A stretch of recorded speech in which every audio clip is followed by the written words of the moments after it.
These. Yes, Finn. Do you remember these? This is the best. This is the best of the bunch. So what we're going to be doing today is roasting sweet chestnuts, Castonia sativa.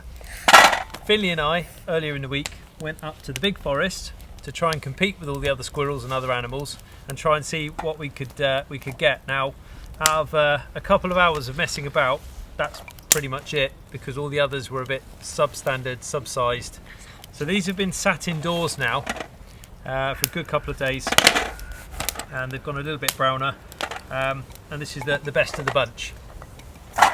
Sweet chestnut tree itself was thought to be brought here by the Romans, and it's an incredible energy source. These little nuts here are absolutely fantastic. You can eat them raw as they are now, simply by peeling them and removing this outer casing and the weird fluffy inner that's very astringent and kind of dries your mouth up like you've just eaten a lemon, and then you should be left with this nice gorgeous looking nut. Okay, it's very high in starches, it's got some good sugars in there as well, and I always liken the flavour to very much the same as our burdock root. So you can see what we've actually got on here is a pan which is becoming red hot, and we're going to roast these because I think they're best roasted. You know, all the good Christmas songs go on about chestnuts roasted over a campfire. That's exactly what we're going to do today. So this is a great thing to do with the kids. Get out there, identify your chestnuts. They come in this prickly little casing, and inside, when you stomp on the casing on the forest floor, you should find probably one decent sized one and a couple of little kind of concaved out jobbies as well. Take the best of your hoard, stick them indoors for a few days, and then all we're going to do now is pop them straight into the pan and watch them start to split and start to cook through in their cases. We're going to put them in the pan. In the pan. Don't touch the pan. It's hot. Okay, caution obviously needs to be observed when hot pans and small people. And in just a moment, I'm going to go and get my nice big fireside gloves as well. Finn, you want to go? I'm going to put some more in there. I'm going to take one out so I can peel it. I'm going to do a close-up and I'll peel it, and you can see what this looks like before we cook one. But the rest are going to go in the pan. Put them in the pan then, Finn. Go on then. Good boy. Good boy. Managing risk at an early age, aren't you, Finn? Yeah. Yeah, it is very much one of those things when you have small children next to a fire. It's very much about being risk aware, not necessarily completely risk adverse. Of course, we want them to understand and respect the fire. So now we're going to put this hot pan up on top of our fire. Ooh. It is going this way today, and so the coldest side is where I'm putting my handle, so I can actually still touch this with my bare hand. He's very excited and he wants them back, clearly. So we're going to let these roast, and in the meantime I'm going to show you one of these. So I'm just going to peel this one now, so you can see that creamy nut inside. And what I meant by that fluffy inner, let's just carefully take this off, is you've got this outer layer here which I'm just removing, and you can really see where that name comes from, chestnut brown. It's a lovely colour. Okay, and then on the inside, it looks a bit like a brain. You've got this weird fluffy inner, which is really astringent and just kind of gums up your whole mouth. You don't really want to have that. So what I tend to do is use the edge of the blade to remove it. See that fluff? You don't want to be eating that. So remove all the fluff. Try and drag the fluff out of the nooks and crannies inside here. Some people quite like to take the time to shell and peel all of these and then put them into a pan full of boiling water and make chestnut mash. This is also a good accompaniment when we think about the culinary arts.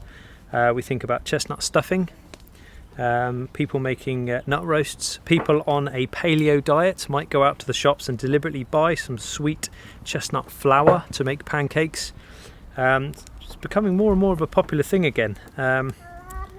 It's just taking the time and effort to make sure you've got the best product you're about to pop into your mouth. Okay, so I've kind of cleaned this thing up. I'll just cut it through the middle. like so. And like I said, you can eat these raw. Hear how crunchy that is. And straight away, just like any good bit of music, food does the same.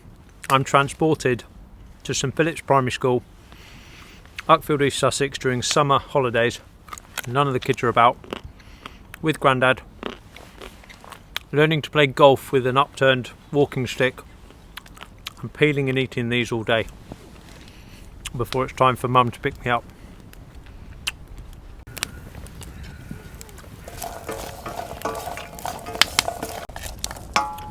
You'll know when these are done because the skins start to split. A little bit of splitting happening now.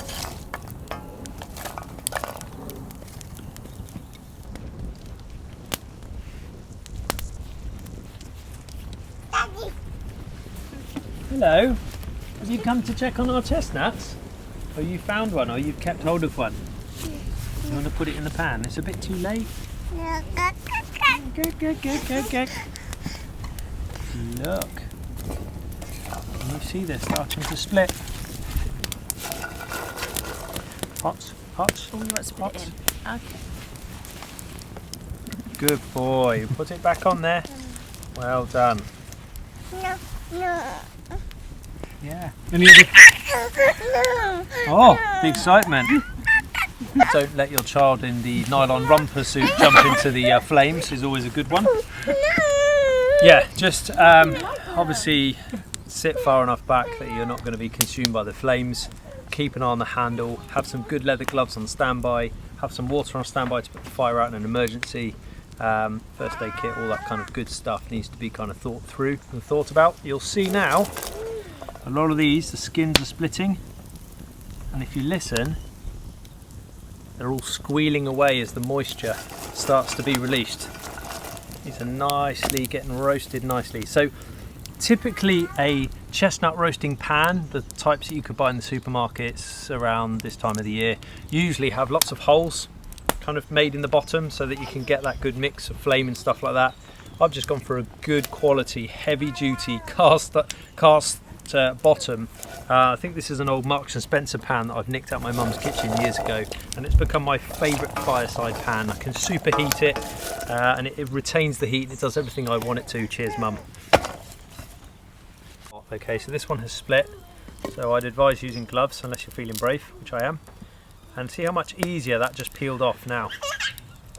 That casing just fell off. And it's also changed into sort of like a darker yellow colour. Can you see that? And what's great is through cooking them, all of that fluffy inner that was a bit of a problem before that I was faffing with the knife with has come off and is stuck to the inside of the outer. Which now means I've got a lovely softened, it's a completely different flavour and it's sweeter. It's like the sugars have developed in the heat. I think the first time I had chestnut mash was actually at Grandad's. So yeah, this is, it just takes me back every single time. We look inside, you can see how creamy that is and you can see the kind of steam escaping from it. There's not much better in this world than foraging for your own sweet chestnuts and then roasting them over a campfire. It's such a treat.